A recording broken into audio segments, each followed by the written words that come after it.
Moments after the Jimi Hendrix Experience reduced the stage to ashes at the Monterey Pop Festival in 1967, it was clear Jimi's incendiary guitar playing had finally converted the American audience to his electric vision, and it had been a long time coming. James Marshall Hendrix was born in Seattle, Washington on November 27, 1942. Jimi first took up the guitar in his early teens, religiously jamming to blues heroes Muddy Waters and Robert Johnson. He played in local bands until dropping out of high school and joining the Army, where he formed the King Casuals, a group he remained with after his discharge in 1962, when he suffered injuries in a parachute drop. For the next 4 years, Jimi cut his teeth backing the likes of Little Richard, Sam Cooke, and Curtis Mayfield, until forming Jimmy James and the Blue Flames. In July of 1966, while jamming in Greenwich Village, Jimi's sensational act caught the attention of Chas Chandler, then bassist for British Invasion Biggie's The Animals. Chandler convinced Jimi to move to England and try his luck there.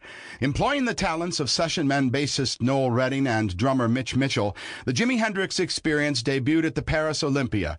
Jimi was an instant star. His flamboyant, fuzz-driven, feedback-laced, psychedelic reinterpretation of the blues pushed the limits of rock and dazzled English audiences. Jimi's incredible prowess made immediate fans of London luminaries Eric Clapton, Jeff Beck, John Lennon, and Paul McCartney, who regularly made the scene to witness the Experience's outrageous shows. Hendrix had truly conquered England, and it was now time to return to America and convert its blossoming youth culture. The Monterey Pop Festival in June of 1967 was set to be rock and roll's ultimate showcase and the virtual centerpiece of the Summer of Love. At Paul McCartney's insistence, the Experience immediately was booked to play. Hitting the stage after a breathy introduction by Rolling Stone Brian Jones, the Experience went into overdrive. Jimi assaulted, humped, stroked, caressed, and ritually set his guitar on fire, leaving the audience astounded, aghast, and ultimately believers. Jimi took the States by storm, finding huge success with such hits as Purple Haze and The Wind Cries Mary.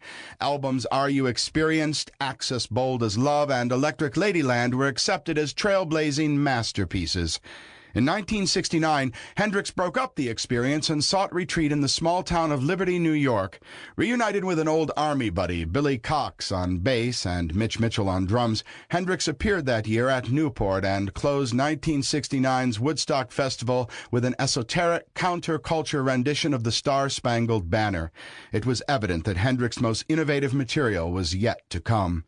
Sadly, Jimi Hendrix's brief, majestic career ended on September 18, 1970, when he suffocated on his own vomit as a result of acute barbiturate intoxication.